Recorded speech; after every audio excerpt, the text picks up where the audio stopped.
Hi friends, my name is Lee and I am a personal finance enthusiast. My goal is to help people make intentional decisions with their personal finances. I have to say, once I started taking my personal finances seriously, things started to change in my life, and I would love for that to happen for you too. Today I'll be talking about 5 things that I did to pay off my car. First thing that I did was to analyze my financial situation. I did not like where I was financially. I was working hard, but I did not see where my money was going. Every month, well, back then in South Africa, right now I live in New Zealand, so it's a different story.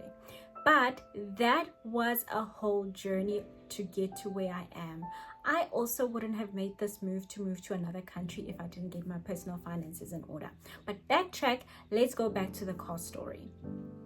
So initially when I made the decision to buy my car, I just wanted something very small, something very basic, and I went to the car dealership, and at that time I was hoping to buy a Picanto. So when I went into the dealership, there was a guy that helped me out, and he actually said to me, why would you want to go for a second-hand car when you can get a brand new car? And we all know, financially speaking, cars are the worst assets to buy, or cars go down in value, so it does not make financial sense to buy it brand new. But I did. That was mistake number 1. I bought a brand new car. Without even thinking twice, because there was no deposit, I could just get all the specs that I wanted. I wanted Bluetooth, I wanted the windows tinted. I could get that with the car, so it came easy and I could get what I wanted without paying, a hefty price. So I went for that brand new car, and I will share that car with you right here so you can see. I was so excited that I will not have any car problems. And growing up in a home where I always saw my mom struggle with cars, I told myself I don't want to be like her. I just wanted a car that I know that every morning when I go to work, I just start it up and it goes, and there's no other issues. The only issue that I'm going to have to worry about was to just put in gas, and that was it. So I got my car from the car dealership. It was a Renault. It was a car that I thought would be good because before that I had a car that was stolen, and that's also a story for another day. So I had a car that was stolen, so I wanted something that I knew wouldn't attract people to actually try and get it from me and hijack me. And in South Africa, that is a reality. When you buy a car, you make sure that you get a car that you know that you will not be a target. So I got a Renault Sandero, which was one of the cheapest cars at the time. I was quite happy with my purchase. I went up to pick up the car from the dealership. It was awesome. I drove off with it. There was no number plate. I was even embarrassed to tell people that that was my car. I could not believe it myself. So from then on, I did not even realize when you buy a car, there are certain costs that are involved that you did not even prepare for. I knew that there was petrol, but I did not anticipate that the insurance would be so high. So that was another thing. Then the maintenance comes in. But because it was a brand new car, it was still under warranty and it still had a service plan. So that was something that was quite nice to have. And for the next few years, I knew that I didn't have to cover the maintenance or the repairs from my own pocket. So as the years went by, everything was great. The car was amazing. But then when I got the statement from the bank or the loan provider, I figured the capital wasn't going down at all. And I was puzzled, what is happening? So I had been paying around 3,300 a month, and that equaled to 79,200 if I'm not mistaken. Just do the calculations there. And the capital balance had not gone down at all. I was so upset. I was like, what am I paying for? That's when I got the wake-up call, and I was like, no, something is wrong here. And believe me, if you're in the same boat, yes, in the first couple of months, you're only paying down the interest, which is what I was doing. But in the back of my mind, I thought everything was fine because I could afford the car. So I paid that 3,300 monthly and it was no problem. But when I realized that at the end of this loan term, I would have paid this car twice and I would only have one car. I was like, hell no, this is not something that I want. So I started coming up with a plan on how to pay off this amazing little car that I was now so intentional about paying off, and I was going to drive until the wheels fell off, because hey, that's a very expensive car. So it was 120,000. I was going to pay for it twice, which was going to be 240,000 rand. That is a lot of money. So the first thing I did was to look at the capital, and I came up with a plan. I called up the loan provider and I said, hey, I want to start making an additional 100 rand a month. That 100 rand might seem like it was very low, but at that time, that's what I could afford. I had so much debt that I could not even squeeze in anything in there. So the 100 rand was the most I could put towards the car, but that little bit went a long way. I was so shocked to actually put that amount into the amortization table. I always get that wrong. Amortization table, to see what a significant difference it was going to make. So instead of paying the car for 5 years, I was going to bring down to 4 years, which was, it was progress. It was not amazing, but it was not progress. For me, I wanted that car paid off as soon as possible. But that was the first thing I did. I started putting as little as I can, or as little as I could afford, towards the capital balance, and I started seeing a little improvement, and it kind of snowballs because as the months go by, it starts picking up. But I started putting 100 rand instead of paying 3,300. I called them and I said I wanted to include 100 rand onto my installments monthly, and they took off 3,400 for the next coming months. The second thing I did to pay off my car was to start a Live Club. I have to say that totally changed the game. See, when it comes to Live Clubs, they are not made equal. Number one, you need to find reliable people that you know that when they have to pay or that it's their turn, they do their part. Because if it doesn't work, then you are at a disadvantage. Luckily, I found a colleague that lived close by. Shout out to Lala.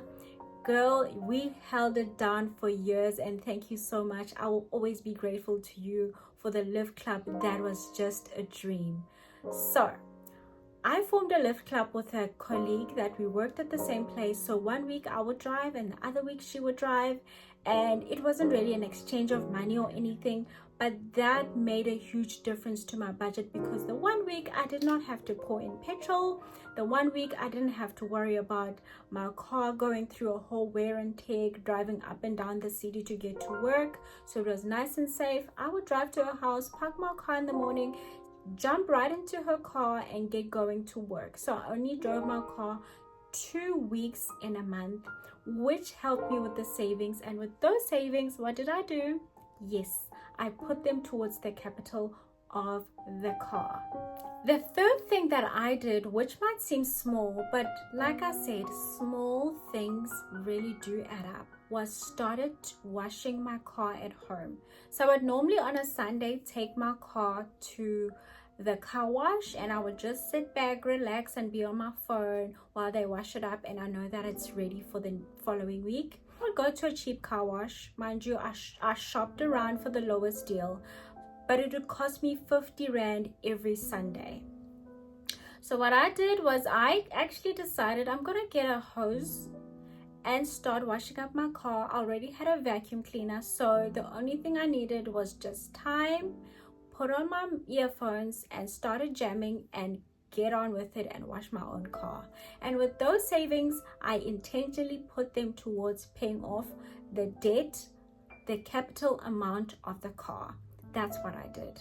It might seem small, but it really does go a long way. So now as time was going by, it started gaining traction, and I could see that all these little small changes are making a big difference. And I had a little bit of extra cash on the side, which wasn't really extra cash. There's never anything as extra cash, because you can always find something to do with your money, right? So what I did was intentionally be in a savings club, or what it's called a stokvel, where the 1 month we will contribute towards somebody else as a group. We had a stokvel that we would contribute 2,000 Rand a month, and the whole 2,000 would go to one person. So we had 4 people, and the one month I would get the 6,000, the other month the other person would get the 6,000 from the 3 of us. But if you include your own 2,000 Rand, that is 8,000. So we'd all take turns as it went throughout those months, throughout those 4 months, until everybody has had their turn, and then we would start again. So that's what it's called, a stokvel. But I'm pretty sure you guys are familiar with stokvels. Stokvels are a great way to save money quickly, or it's a great way to save money if you know that you're going to spend it, because you know that people are going to want their money. So, and if you know that you're not good with actually being part of a stokvel, because some people aren't made for stokvels. Some people, when they would be the first people that you give the money to, and then they have no ability to actually give it back, those people are bad stokvel people. You don't want those people. So you form a club with people that you know, you trust, people that you know every month they will give their contribution, or they will, you know, contribute that 2,000 that they said they would, which I did. So you suss out your members first. I played a stokvel, 2,000 Rand a month, and the 6,000 Rand came to me. I took that whole stokvel money and put it towards the car. And then as years went by, then the following year, we upped it a little bit. It was 3,000 a month. So when that money came to me, I took that whole contribution, including my own 3,000 Rand. So that was 12,000. I would put it towards the capital of the car payment. The last and final thing that I did was to ask for a settlement statement. I wanted to get a clear picture of what would the amount be if I wanted to pay off the car right then and then. And from that, it was quite helpful to see that you actually do receive a little bit of discount.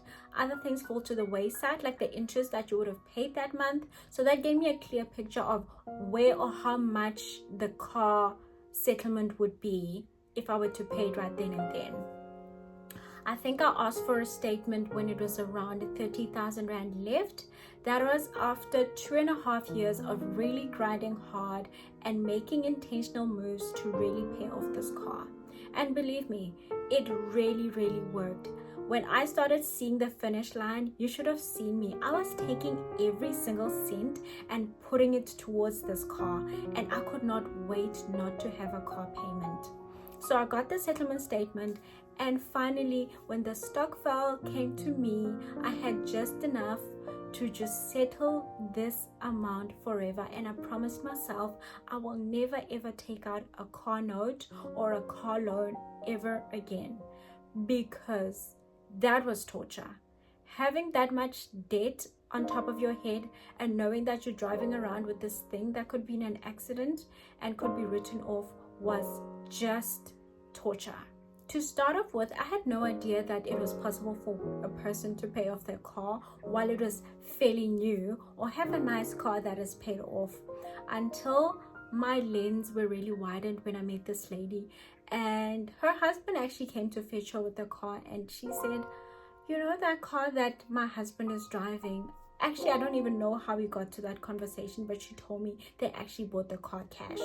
And it was a fairly new car. And in that moment, I was like, what did you do? Mind you, she just said, oh, we just saved for many years, my husband and I, and we ended up paying it for cash. We just don't like debt. For me, that was something where I was just like, okay, too late for me. I already have the car, so what can I do? So those 5 things that I just shared with you is exactly what I did. And if you follow that, I'm pretty sure you will be on your way as well. I know somebody who also did it. So as I see other people doing it and paying off their car, it's possible. So if you can do it, if you want to put the comments below that you have done it, I would be so excited. There will be a whole community to celebrate with you on paying off one of the biggest expenses you could have, and having the luxury, I call it luxury in air quotes, to just drive around and enjoy it without making extra payments, and especially that interest. I don't like that interest. So if you're well on your way to pay off your car, I encourage you to please stay consistent, stay patient, and stay disciplined. And that is it from me for today. Thank you so much for joining me. Bye.